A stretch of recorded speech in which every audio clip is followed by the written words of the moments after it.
Il était une fois, en une époque très lointaine, un village en bord de l'Arar, la Saône d'aujourd'hui, qui était le point de rencontre des notiers ne trouvant pas époux.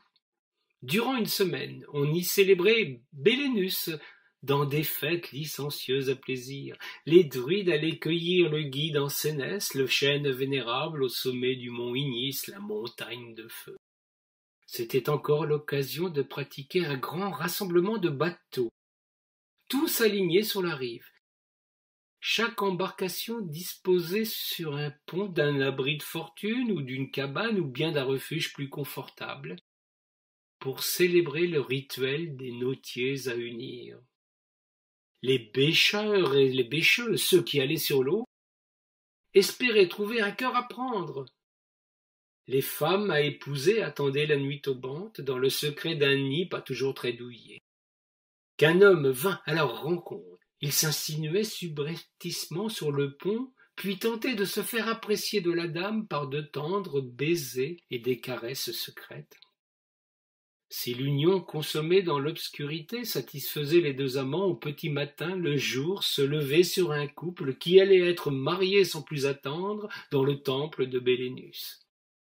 Si les corps n'avaient pas trouvé terrain d'entente, frisson commun et tendresse délicate, l'homme quittait l'embarcation avant les premières lueurs, dépité et honteux pour tenter sa chance le soir suivant avec une nouvelle compagne. C'était une époque aux mœurs libres. Les unions passaient au tamis de la mise à l'essai, et les futurs époux n'exigeaient pas de leur compagne une virginité qu'ils n'étaient pas capables eux-mêmes de respecter.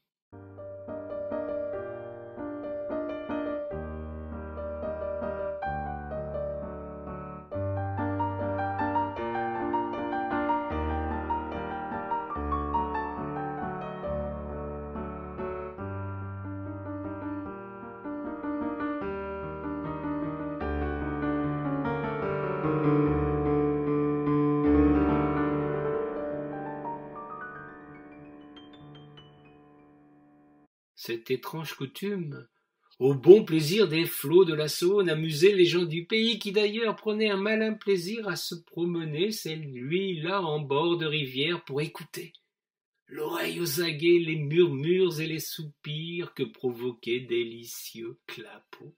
C'est une histoire d'amour qui mit fin à ce merveilleux rituel.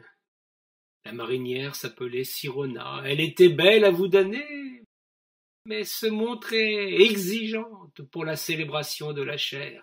Elle repoussait chaque nuit celui qui s'était aventuré à lui offrir du plaisir.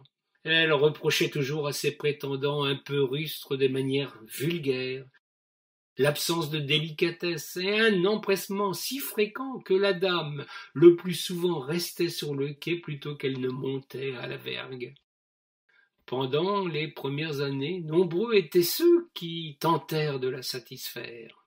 Puis, au fil des sessions amoureuses, les candidats redoutaient tant les lazzis de leurs camarades au lendemain de leur défaite qu'il y eut de moins en moins de postulants. Désormais, Sirona se morfondait sur son bateau sans le moindre visiteur. Elle pensait ne jamais trouver celui qui lui mettrait du baume au cœur.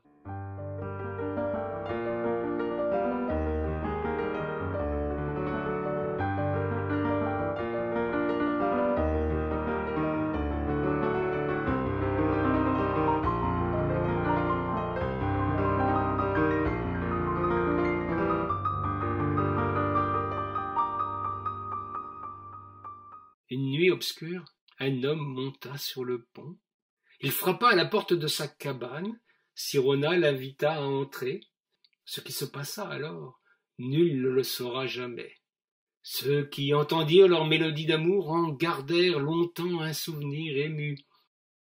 Les badauds, les curieux, les oiseaux, les castors, les poissons, eux aussi, se regroupèrent pour écouter ces murmures qui montaient du bateau en une ode merveilleuse de la félicité.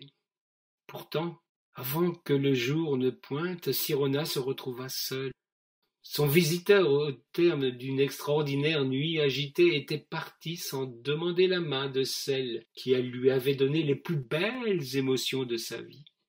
Sirona était désespérée. Elle avait été comblée, mais se retrouvaient délaissés. La nuit suivante, cependant, le même visiteur revint. Leur rencontre fut encore plus tumultueuse que la veille. Le bateau était en transe, le chant d'amour éblouissait la rivière. Cette transe non seulement ne choquait pas ceux qui l'entendaient, mais au contraire, les poussait, eux aussi, à s'aimer à la folie. Il y eut sur les quais de Nantes des scènes qu'il est préférable de taire ici.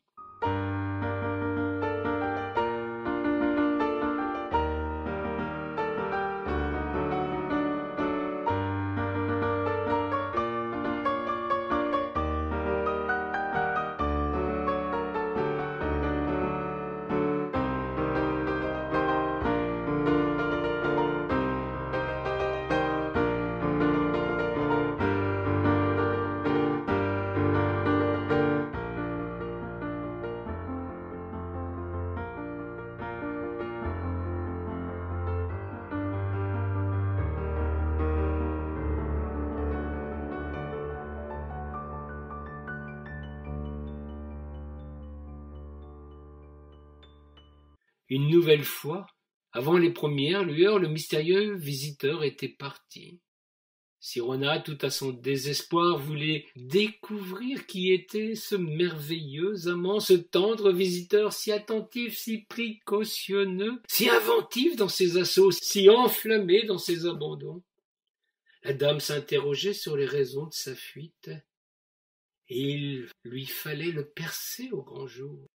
Sirona se doutait qu'il y avait quelque chose à cacher, un défaut, une malformation, un secret qu'il préférait taire plutôt que de risquer d'effrayer sa belle. La dame était résolue à passer outre. C'est lui qu'elle voulait pour compagnon. Il n'y avait aucune tare, aucun mystère qui aurait pu briser l'amour qu'elle avait pour lui. Elle se résolut à lui tendre un piège pour qu'au lendemain, si l'oiseau s'envola une fois encore, elle pût l'identifier parmi tous les autres. Il ne pouvait se volatiliser, elle en était certaine. Elle voulait le prendre pour époux, qu'importe la malformation qu'il pouvait avoir. Elle monta un stratagème dont seule une femme amoureuse est capable, et l'attendit, impatiente des plaisirs qu'il allait lui consentir la nuit prochaine. Elle ne fut pas déçue. Le mystérieux visiteur revint et lui accorda encore plus qu'il n'avait donné jusqu'alors. Leur union, leur confusion dura toute la nuit. Le sol tremblait, la rivière se soulevait, le vent murmurait au rythme de leurs soupirs. La cité tout entière fut prise d'une frénésie d'amour. Ce fut la nuit la plus friponne qu'on ne connut jamais de mémoire d'humain.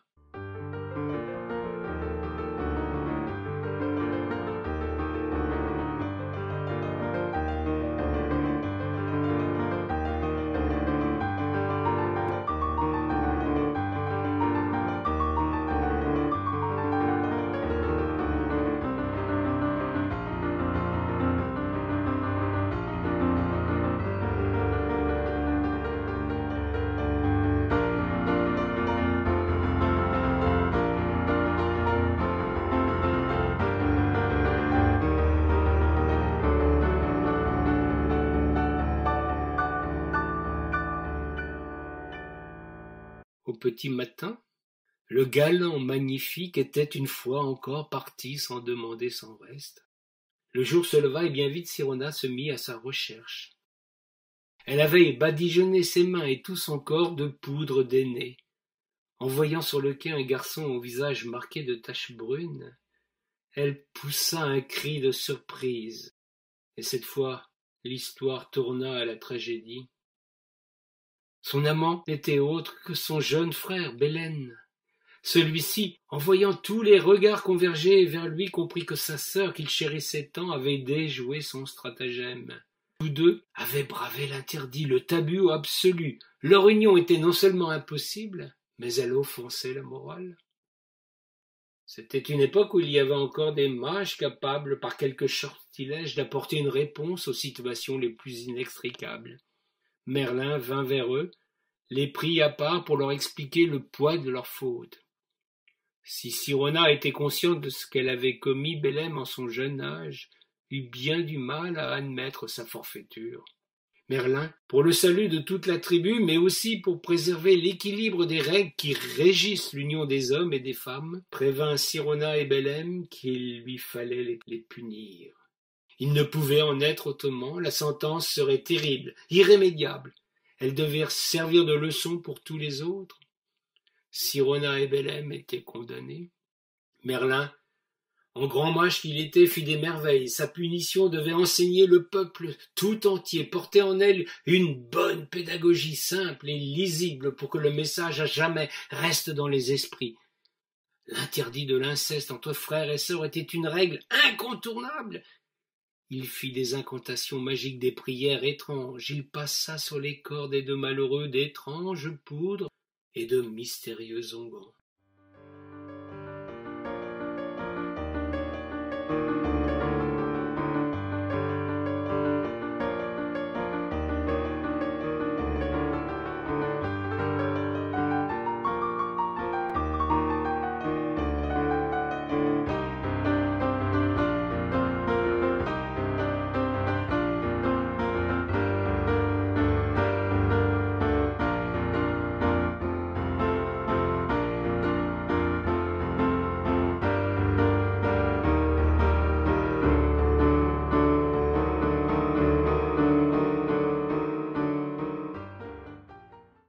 Jamais on ne revit ni la sœur ni son frère. De ce jour il y eut dans le ciel deux astres qui ne pouvaient se rencontrer. Sirona devint la lune tandis que Bélem se fit soleil. Cette leçon allait éclairer le monde celte. Puis les Romains arrivèrent et Bélénus devient Apollon, Sirona Diane, car elle était la chasseresse. Le catholicisme s'empara à son tour de l'histoire. Nank devint Saint-Amour, tandis que Cupidon et un certain Valentin furent mis à contribution. Pour célébrer ce mystère, le 14 février à Saint-Amour, et partout ailleurs les femmes et les hommes célèbrent la fête des unions. Il est à souhaiter que jamais ce jour-là, ni même durant la nuit, il n'y ait d'éclipse solaire ou lunaire. Les amours seraient alors une nouvelle fois contrariés.